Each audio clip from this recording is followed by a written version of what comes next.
마가복음 1장 14절에서부터 15절 말씀 우리 함께 읽도록 하겠습니다. 요한이 잡힌 후 예수께서 갈릴리에 오셔서 하나님의 복음을 전파하여 이르시되 때가 찼고 하나님의 나라가 가까이 왔으니 회개하고 복음을 믿으라 하시더라. 아멘. 여러분도 오늘 대단히 많이들 놀라셨죠? 별로 안 놀라셨습니까? 큰 강대상이 사라지고 이 소강대상이 오고 감히 강단 위에 구두를 신고 목사님이 올라오는 걸 보고 아마 몇 분들은 크게 놀라셨을 겁니다. 제가 오늘부터 이제 2달간 복음 여름을 물들이다라는 주제로 여러분과 함께 은혜를 나누고자 하는데, 어떻게 하면 2000년 전에 왔던 복음을, 그 복음의 충격을 여러분께 조금 더 생생하게 전할 수 있을까 고민하던 중에, 그래 바로 이거다. 강대상을 소강대상으로 바꾸고 강단을 구두로 신고 올라오자. 그러면 여러분들이 아마 대단히 충격을 받을 것이라고 생각을 했는데, 여러분의 표정들을 보니까 그렇게 크게 충격을 받은 것 같지는 않아요.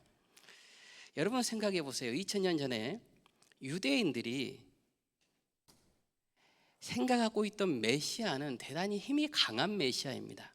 그런데 동정녀 탄생을 통해서 하나님께서는 예수님을 이 땅에 보내주십니다. 뿐만 아니라 십자가라는 그 연약한 방법, 그 죽음 앞에 예수님을 그대로 내어놓습니다. 그러니까 자신들이 생각했던 메시아와는 전혀 다른 것이었어요. 그들에게는 이 하나님의 방법을 도저히 믿을 수 없었던 것이죠. 어떻게 메시아가 죽을 수 있는가? 메시아는 본디 그들이 생각했던 메시아는 모세처럼 힘이 강하고 군사력인 강함으로 인하여서 로마를 무너뜨릴 뿐만 아니라 이스라엘을 다시 재건하는, 그냥 그들이 바랐던 그 시대의 부흥, 그 시대의 강성을 원했던 것입니다. 하지만 여호와 하나님께서는 그 방법을 선택하지 않으셨어요. 인간의 고정되어 있는 사고관념이 아니라 하나님의 방법이었습니다. 그것은 모든 인간의 사고방식을 깨뜨려버리는, 고정관념을 모두 다 무너뜨리는 방식이었습니다. 동정녀 탄생으로 낮고 낮은 이 땅에 내려오심 뿐만 아니라 십자가에 연약하게 달려 돌아가심, 그 방법으로 예수님께서 하나님의 아들이심을 확증해 주셨고, 전능하신 여호와 하나님께서는 그 하나님의 방법으로 복음을 우리에게 허락해 주셨습니다. 그래서 복음이라는 것은 모든 시작이 바로 하나님의 방법으로부터 시작되게 되는 것인데, 하나님의 방법은 여러분이 오늘 받았던 그 충격과 다르게 더 큰 충격으로 세상을 강타하였습니다. 엄청난 충격으로 이 땅에 오게 된 것이죠. 그래서 오늘 말씀을 보시면, 요한이 잡힌 후 예수께서 갈릴리에 오셔서 하나님의 복음을 전파하여 이르시되 때가 찼고 하나님의 나라가 가까이 왔으니 회개하고 복음을 믿으라 하시더라. 이제 신약에서는 구약의 마지막 선지자인 요한이 잡히게 됩니다. 세례 요한이 잡히자 예수님께서 갈릴리에서부터 올라오셔서 말씀하시기를, 때가 찼다. 이제 하나님의 시간이 되었으므로 내가 너희에게 하나님 나라를 가르쳐 주겠다라고 선포하고 계십니다. 이 말씀이 하나님의 나라가 가까이 왔으니 회개하고 복음을 믿으라 하시더라라고 말씀해 주고 계세요. 복음을 믿어야지만 하나님의 나라를 유업으로 받을 수 있다. 여러분 어릴 때 교회 학교에서 불렀던 찬양 중에 돈으로도 못 가요 하나님 나라, 또 뭐죠? 그 다음에 돈으로도 못 가요 하나님 나라, 힘으로도 못 가요 하나님 나라. 뭘로 가죠? 거듭나면 가는 하나님 나라, 믿음으로 가는 나라 하나님 나라. 그리고 2절과 3절을 보면 벼슬과 지식으로 어여쁘도 마음 착해도 못 가고 오직 믿음으로 가는 나라 하나님 나라. 하나님 나라는 믿음으로 간다라고 오늘 예수님께서도 선포해 주고 계시는 것이죠. 하나님의 나라가 가까이 왔으니 복음을 믿으라.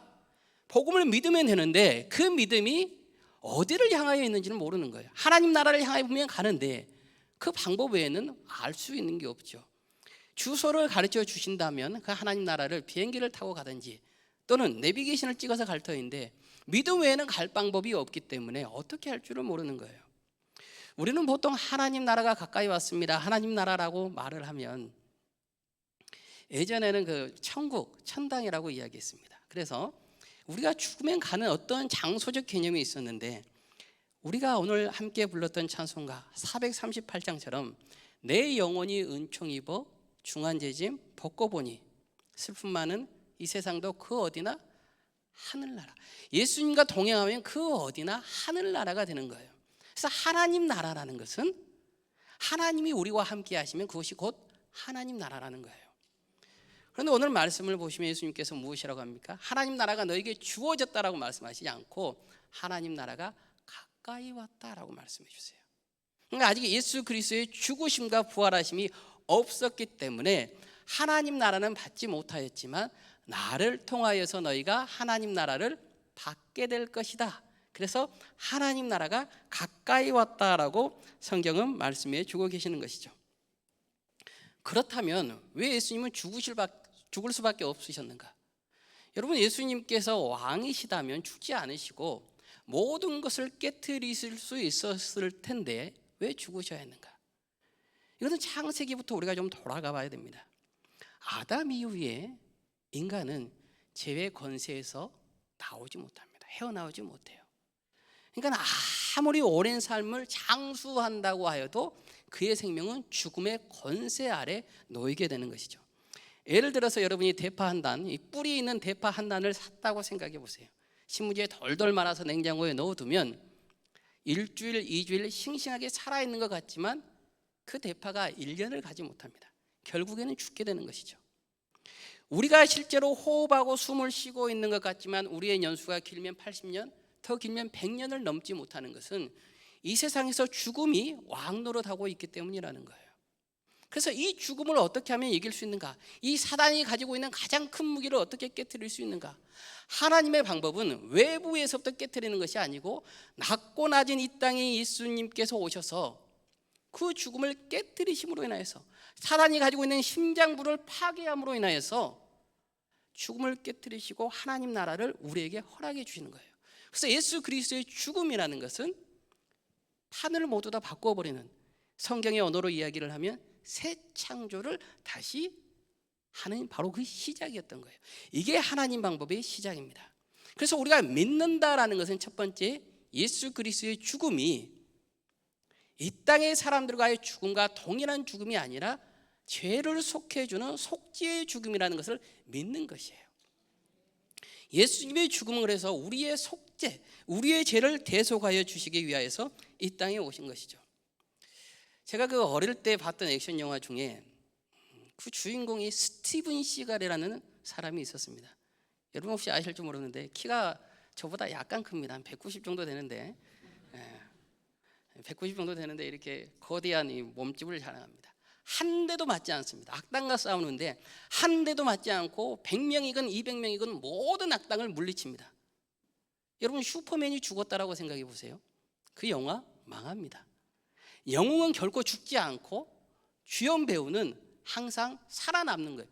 마지막까지 싸워서 이겨야 됩니다. 죽으면 안 되는 거예요. 하나님께서 예수님을 이 땅에 보내시면서 메시아로 보내셨어요.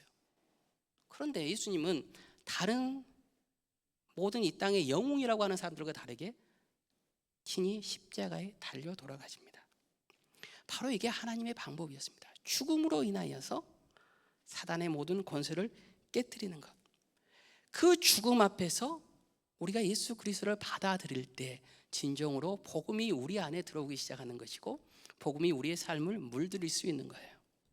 우리는 그래서 보통 영성이 많은 사람, 큰 사람, 또 믿음이 큰 사람, 또 성령이 충만한 사람 하면 어떤 것들로 우리를 채워야지만 영성이 충만해지고 믿음이 크고 하나님의 사람이라고 생각을 하는데, 제가 7월 8월 주제를 복음 여름을 물들이다, 복음 여름을 채우다가 아니고 물들이다라고 하는 이유가 바로 여기에 있습니다.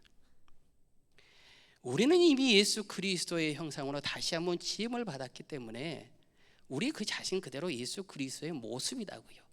그래서 어떤 것을 더 칠하거나 더 채우는 것이 아니고 실제는 우리 안에 예수 그리스도 외에 내 안에 있는 욕망과 질투와 비판과 사랑하지 못하는 그 모든 마음을 사실은 죽여내야 되는 것이죠. 내가 예수 그리스도가 우리의 구원자이심을 믿는다면 그 예수님을 따라서 우리가 죽어야 하는 거예요. 그래서 진정으로 나를 죽일 때만이 우리의 복음이 우리 삶을 물들여가면서 내가 진실한 영성의 사람이 되는 겁니다. 그래서 초대교회 안에서 진정한 영성이라는 것은 이 순교를 가장 큰 영성의 첫 번째 덕으로 뽑았습니다. 죽는 것이야말로 하나님의 복음을 자신의 삶에 갖는다라고 생각했어요. 베드로 사도가 순교합니다. 사도 바울도 순교합니다.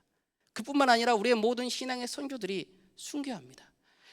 지금 앉아있는 우리 모두가 하나님의 복음을 정말 편하게 받는 이유는 순교자의 그 보혈의 피들이 있었기 때문에 우리가 이 말씀, 복음을 쉽게 받아들일 수 있는 거예요. 예수 그리스도 보혈의 피로부터 시작하여서 순교자들의 피가 우리에게 그 복음을 허락하였고 복음을 물들이게 했다는 것입니다. 그래서 우리가 예수님을 따라 살아간다, 복음을 받아들인다는 것은 우리의 모든 삶을 예수 그리스도 보혈의 피로 물들인다는 거예요. 그것이 진정한 복음의 시작이고 나를 죽이는 일이에요. 우리가 이 죽음의 비밀을 알지 못하고 죽음을 따라가지 못한다면 우리는 복음 외친다고 해도 우리 삶 속에서는 어떤 복음의 능력이 나타날 수 없는 겁니다. 그래서 예수 그리스도 안에서 내 삶을 죽이고 온전히 그 복음의 안에서 우리는 예수님의 시각으로, 예수님의 시선으로, 예수님의 눈으로 세상을 바라볼 수 있어야 되는 것이죠. 예수님께서 이 땅에 오셔서 우리를 위해 십자가에 달려 돌아가실 수 있었다는 가장 큰 이유는 사랑이었습니다. 사랑을 통하여서 십자가에 달려 돌아가시죠. 그래서 우리가 잘 아는 오병이어 사건을 보시면 예수님께서 요한복음 6장 5절에서 이렇게 말씀하십니다. 예수께서 눈을 들어 큰 무리가 자기에게로 오는 것을 보시고 빌립에게 이르시되 우리가 어디서 떡을 사서 이 사람을 먹이겠느냐 하시니, 예수께서 눈을 들어 큰 무리를 바라봅니다. 그러니까 큰 무리가 다가올 때 예수님께서 분명히 식량이 없는 걸 알고 계셨을 거란 말이에요. 야, 우리 저들을 먹일 것이 없기 때문에 우리 빨리 자리로 옮기자라고 하실 수 있었을 터인데 빌립에게 물어봅니다. 우리가 어떻게 저들을 먹일 수 있지? 바로 예수님의 시선으로, 예수님의 그 사랑으로 모든 것을 바라볼 때 우리는 복음 안에서 나를 죽이고 예수 그리스도를 따라서 복음의 능력, 복음을 물들일 수 있게 되는 겁니다. 그리고 예수님의 그 사랑으로부터 이 작은 아이가 하나님의 예수님의 말씀을 듣고 나서 자신의 보리떡 5개와 물고기를 드리죠. 그리고 우리가 아는 것처럼 오병이어의 놀라운 기적이 일어납니다. 예수님의 눈으로 바라본다는 것은 여러분 사랑의 눈으로 바라보는 건데, 이때 사랑의 눈으로 바라본다는 것은 주머니 사정을 생각하지 않는 거예요. 아마 여러분 맥주 감사주일을 오늘 지키면서 왜 목사님께서 맥주 감사주일 헌금을 설교를 하지 않고 이 다른 설교를 하고 계시지? 라고 하실 수 있는데, 여러분 우리의 모든 감사가 예수님의 눈으로 본다면 무엇에서부터 시작되어야 되냐면 예수 그리스도의 사랑으로 모든 것이 시작되는 겁니다. 우리가 맥주 감사주일을 지키고 있으면서 여러분 하나님께서 한 주간 또 1년에 반년 동안 나를 지켜주신 게 없어, 나를 돌봐주신 게 없어 라고 생각하신다면 우리는 하나님의 복음의 능력을 알지 못하는 것이죠. 우리가 하나님께 감사한다는 것은 내 주머니 사정이 결코 좋지 않지만 예수 그리스도의 시선으로, 그 사랑의 눈빛으로 하나님의 그 죽으심, 예수님의 죽으심이 나의 죄를 위하심이고 예수 그리스도의 죽으심이 결국 우리에게 영생을 가져다 주는, 구원의 은혜를 가져다 주는 귀한 죽으심이라는 것을 고백하는 거예요.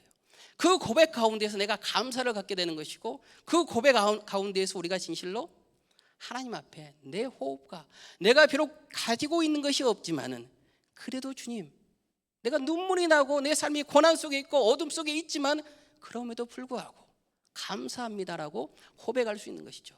이게 맥주 감사 주일의 진정한 의미인 것이죠. 출애굽한 백성들이 가나안에 이제 갔는데 1년도 안 돼서 여러분 농사를 지으면 수확이 많겠어요? 결코 많지 않습니다. 그럼에도 불구하고 우리를 인도하여서 가나안 땅, 그 귀한 약속하신 땅에 보내주신 하나님의 은혜에 감사하게 되는 것이죠. 우리가 비록 구원받을 수 없는 존재이지만 예수 그리스도의 사랑으로 우리를 구원하여 주셨으니 그 사랑에 감사하며 나의 상황과 환경을 생각하지 않고 주님 앞에 모두 다 내어드리는 것이 진정한 감사인 것이에요. 그래서 예수님의 눈으로 우리가 모든 것을 바라볼 수 있어야 합니다. 우리가 복음의 능력으로 물들이기 위해서는 복음 안에서 모든 것을 해결할 수 있어야 돼요. 예수님께서 겟셋마네 앞에서 이렇게 기도하십니다. 마태복음 26장 36절을 보시면 이에 예수께서 제자들과 함께 겟셋마네라 하는 곳에 이르러 제자들에게 이르시되 내가 저기 가서 기도할 동안에 너희는 여기 앉아 있으라 하시고 조금 나아가사 얼굴을 땅에 대시고 엎드려 기도하여 이르시되 내 아버지여 만일 할만하시거든 이 잔을 내게서 지나가게 하옵소서.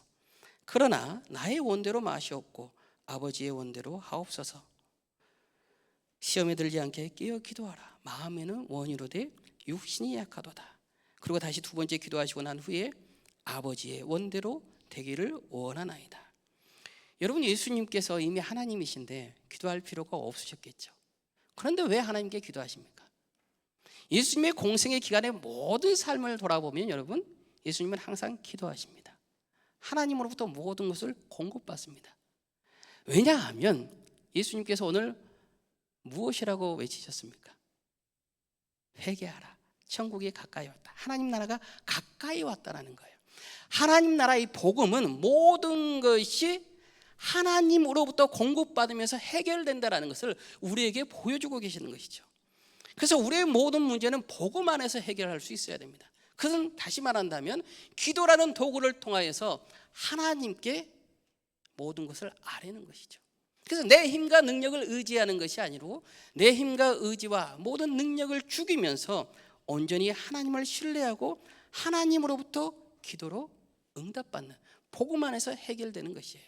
그래서 예수님께서는 여러분 마태복음, 마가복음, 누가복음, 요한복음 이 네 가지 복음서를 통해서 무엇을 말씀합니까? 예수님의 공생애를 보여주시잖아요.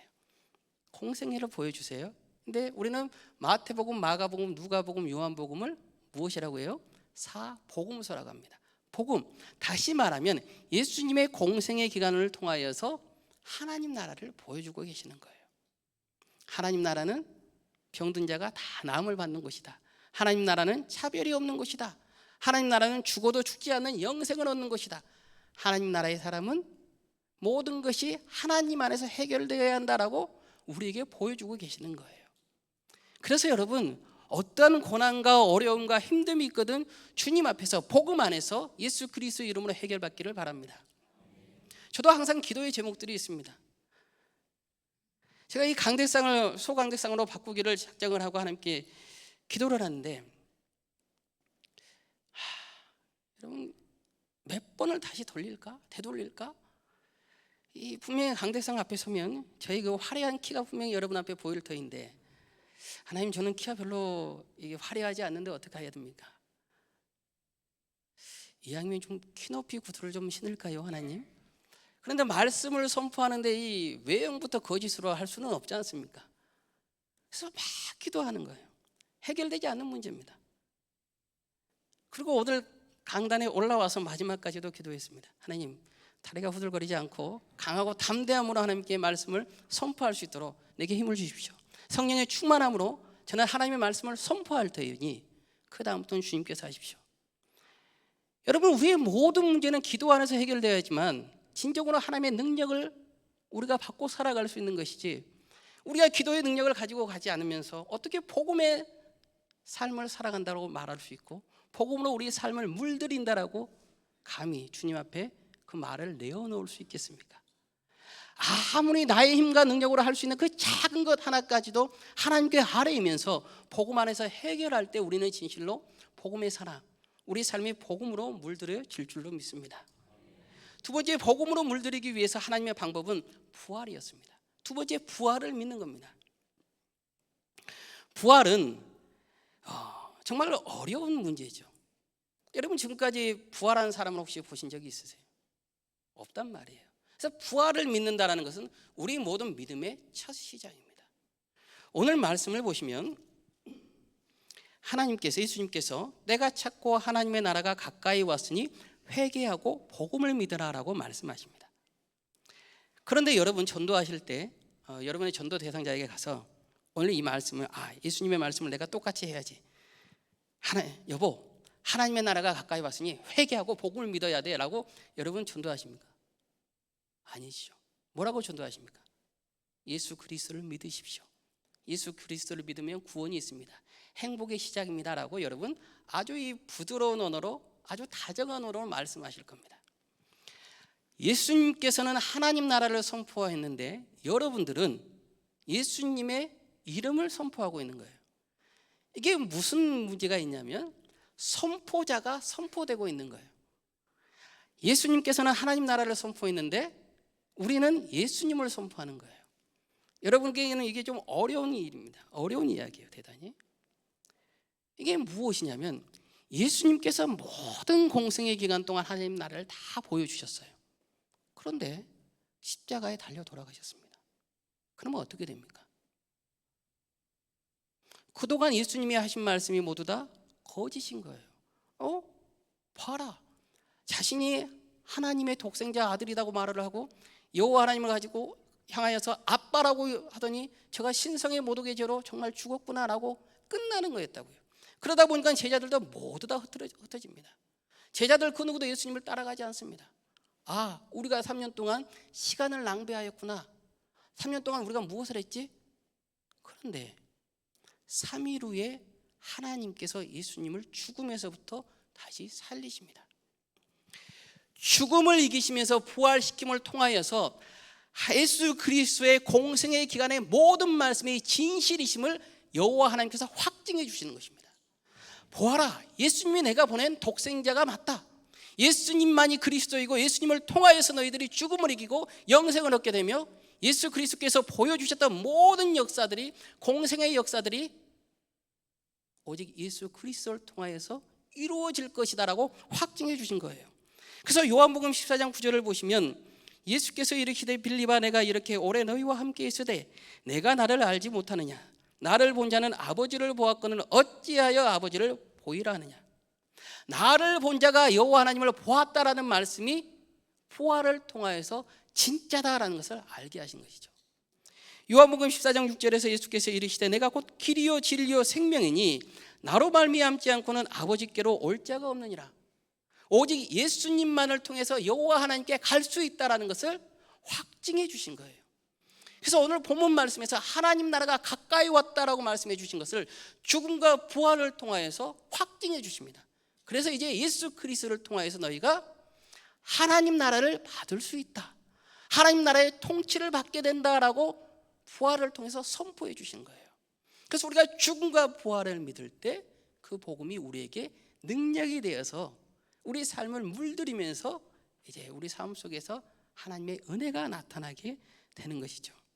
그래서 우리가 복음을 받아들인다는 것은, 우리가 복음이라고 말을 하면 여호와 하나님께서 예수님을 이 땅에 보내주셔서 하나님의 모든 나라를 예수 그리스도로 받게 하시고 메시아 되게 하시고 죽음과 또 부활을 통하여서 우리에게 그 은혜를 허락하였습니다라는 긴 문장을 우리가 이제 함축하여서 예수님이 그리스도입니다, 예수 그리스도입니다, 더 나아가서 복음이 이제 예수님이십니다라고 말씀할 수 있게 되는 거예요. 그래서 우리가 복음을 물들인다라는 것은 여러분, 우리 삶을 예수 그리스도로 물들이는 것입니다. 특별히 7월 8월 날이 덥습니다. 여러분 이제 초복도 오고 중복도 오고 말복도 오면 보양식도 많이 챙겨 드실 거예요. 특별히 무더운 여름날 육적으로도 여러분 보양식을 챙겨 드시지만 무엇보다 영적으로 우리 삶 속에 예수 그리스도를 통해서 예수 그리스도를 물들이면서 영적으로 더욱더 튼튼해져가는, 풍성해져가는 우리의 신앙의 삶이 되시기를 주님의 이름으로 축복하고 기도합니다. 그래서 우리가 하나님의 복음을 받았다는 것은 이제 하나님 나라의 통치를 받는 것을 의미합니다. 그렇기 때문에 기도하는 것이고 복음 안에서 해결하는 것이죠. 우리가 복음 안에서 하나님을 이제 아버지라 부를 수 있는 특권을 갖게 되는 겁니다. 예수님을 통해서 이제 통치를 받게 되는 거예요. 아주 오래전 예능 프로그램 중에 안녕하세요라는 프로그램이 있었어요. 그 신동엽 씨와 이영자 씨가 이게 MC로 나와서 많은 이게 일반 시민들의 불만 사항을 듣는 이야기입니다. 그 중에 이런 내용이 있었어요. 아내가 남편을 고발하는 내용인데 우리 남편은 자신의 건강밖에 챙기지 않아요라는 고민이었어요. 그래서 아내와 가족들의 건강은 하나도 책임져 주지 않으면서 자신을 위해서는 몸에 좋다는 것은 다 사서 먹고 몸에 좋다는 약들은 막 챙겨놓는다라는 거예요. 그랬더니 이제 함께 나왔던 여인도, 이 여자 패널도 그렇게 말을 하는 거예요. 대한민국의 남자들은 너무나 경주마 같다, 앞만 보고 달리고 가족들은 돌보지 않는 것 같다라는 이야기를 하는 겁니다. 그런데 이제 신동엽 씨가 이런 말을 하는 거예요. 제가 혹시 대한민국 남자를 대표해서 좀 말을 해도 되겠습니까? 라고 이야기를 하면서 우리 대한민국 남자들이 다 경주마 같아서 열심히 달립니다. 그런데 그 달리다가 내 아내와 내 가족들이 어디 있지? 뒤를 돌아보면 어느 순간 내 등 뒤에 타 있다라는 거예요. 우리 남편들 별로 공감이 안 되십니까? 남편이 타 있다는 거예요. 그러니까 아빠라는 것은 참 무뚝뚝하고 가정을 돌보지 않는 것 같지만 항상 내 자녀들, 내 아내, 내 가족을 돌보고 있다는 거예요. 왜 제가 이 말씀을 드리냐면 하나님의 통치를 받는다는 것은 여러분 우리는 하나님의 일하심을 사실은 바라볼 수 없습니다. 그분의 크고 넓은 일하심, 지혜를 우리는 감히 헤아릴 수 없지만 우리 눈에는 보이지 않지만 우리가 하나님을 아빠라고 부를 때 하나님은 여전히 우리를 향해서 일하고 계시다라는 거예요. 그래서 하나님의 나라의 통치를 받는다는 것은 하나님이 우리의 아빠 되어 주셔서 오늘도 우리를 위해서, 오늘도 이 자리에 앉아 있는 우리 모두를 위해서 하나님 아빠가 일하시고 은혜를 베풀어 주고 계시다라는 거예요. 이게 정말 우리의 복음의 가장 큰 능력이고 큰 비밀입니다.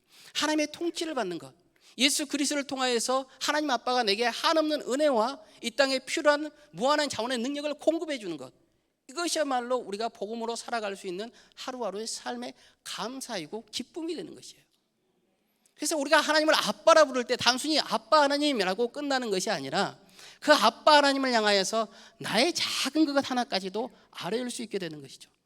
실망된 것, 피곤한 것, 궁핍한 것, 때로는 슬픈 것, 그 누구에게도 말할 수 없는 내 마음에 응어리진 것, 그 모든 것까지도 주님 앞에 내어놓으면서 아빠 이런 일이 있었어요. 아빠 내가 지금 이렇게 힘들어요. 아빠 하나님의 통치를 받고 있는데 왜 나는 여전히 이 땅에서 어렵고 부족한 삶을 살아가는 거예요. 하나님께 모든 것을 알릴 수 있는 것이죠. 그게 진정으로 하나님 나라의 통치를 받는 하나님 자녀다운 삶을 살아가는 겁니다. 그래서 우리가 복음을 물들인다는 것은 진실로 하나님 아빠의 그 통치를 받고 살아가는 삶을 말씀합니다. 이 자리에 앉아있는 우리 모두가 진실로 이 하나님 아빠의 통치의 삶을 통하여서 이 무더운 여름 정말 승리하고 나가기를 주님의 이름으로 축복하고 기도합니다. 제가 설교를 하다가 이제 생각이 난 거 있는데 우리 옆에 분들하고 인사를 안 했네요. 우리 옆에 분들하고 한번 이런 인사합시다. 우리 하나님의 통치를 받고 살아갑시다. 하나님 나라의 통치를 받고 살아갑시다. 하나님 나라의 통치를 받고 살아갑시다. 제가 이 강대상 바꾸고 막 긴장한 것 같아요. 그래서 깜빡했어요. 우리가 하나님 나라의 통치를 받고 살아가는 거예요. 여러분 복음이라는 것은 시작부터 끝까지 세상에 고정된 관념이 아닙니다. 하나님의 방법은 감히 세상이 생각할 수 없는 방법이었습니다. 낮고 낮은 이 땅에 하나님이 오신다는 것, 낮고 낮은 이 땅에 오셔서 십자가에 달려 돌아가신다는 것, 아니 돌아가시는데 어떻게 부활하실 수 있는가? 정말 믿음이라는 것은 모든 것이 이 땅의 사고방식과 고정관념과는 전혀 다른 것이었습니다. 그래서 오늘 우리가 예수님을 믿노라, 그리스도로 믿노라라고 고백하는 것은 여러분의 삶이 이미 고정관념에서 깨트려진 것을 말씀합니다. 그래서 여러분의 삶의 방식은 세상의 사고방식이 아닌 거예요. 그런데 우리의 삶의 방식이 어떻습니까? 내가 복음을 가지고 살아가고 예수님을 그리스도라고 고백하지만 여전히 다시 삶의 방식으로, 세상의 방식으로 돌아가려고 하는 것이죠. 그래서 그럴 때마다 다시 예수 그리스도의 사랑의 눈으로 세상을 바라보는 것이고, 세상의 방법으로 해결하는 것이 아니고 여러분 복음의 능력으로, 그 복음 안에서 하나님의 통치를 받음으로 인하여서 해결하시는 우리 모두가 되기를 바랍니다. 그럴 때마다 세상을 바라보고 세상의 방식을 생각날 때마다 주님, 내 세상에 이러한 생각이 드는데 이 생각이 정말 하나님의 통치 가운데서 거하는 생각입니까? 아니면 내가 여전히 내 안에서 나를 의지하고 내가 하나님의 모든 은혜로 나를 채우고 물들여야 될 터인데 내가 여전히 내 생각, 내 사고대로만 살아가고 있습니까? 복음의 삶이라는 것은 내 사고를 깨트리셔야 됩니다. 세상의 사고를 깨트리셔야 됩니다. 물론 우리의 삶이 비둘기같이 뱀처럼 순결하고 비둘기같이 지혜로워야 되지만 그 모든 것이 하나님의 은혜부터, 하나님의 방법으로부터 시작되어야 한다는 것을 이 자리에 앉아 있는 우리 모두가 잊지 말고 나아가기를 주님의 이름으로 축복하고 기도합니다. 그래서 좋은 소식이라는 것은 여러분 한시적인 기쁨이 아닙니다. 영원하도록 죽지 않는 구원의 은혜입니다. 예수님께서 이 땅에 처음 오셨을 때 유대인들과 바리새인들은 자신의 문제를 해결해 주기를 바랬습니다. 지금 당장 로마의 압제에서 우리를 해결해 주시고 우리의 인생 100년, 80년이 될지라도 이 땅의 권력을 잡고 살아갈 수 있게 해주십시오. 이것이 그들이 바랬던 메시아, 그들이 바랬던 복음, 좋은 소식이었습니다. 그러나 하나님께서는 그것이 좋은 소식이 아니다. 진정한 좋은 소식이라는 것은 한시적인 것이 아니고 영생하도록 영원토록 하나님 나라의 통치를 받는 것이야말로 진정한 복음이고 좋은 소식이다라고 말씀해 주신 겁니다. 여러분은 어떤 것이 좋은 소식입니까? 예수님을 통하여서 구원을 받은 것이 진정한 좋은 소식입니까? 아니면 오늘 나의 문제가 해결되고 내가 이 땅에서 조금 더 떵떵거리는 80년, 100년 된 삶 속에서 세상의 권력을 가지고 살아가는 삶이 좋은 소식입니까? 우리가 7월, 8월 복음을 물들이면서 세상의 방법이 아닌 여호와 하나님께서 주신 은혜와 그 능력으로 우리의 삶을 물들이고 진정한 좋은 소식을 깨달아서 하나님 안에서 그 좋은 소식의 기쁨을 평생토록 신앙의 삶 동안 가지고 살아가는 모든 하나님의 귀한 자녀들 되시기를 주님의 이름으로 축복하고 기도합니다. 말씀 앞에서 우리가 나아갈 때 그 믿음의 삶이 깊어질 것이고 우리의 삶의 은혜가 자리가 넓어질 줄로 믿습니다. 우리 함께 이 자리에서 일어나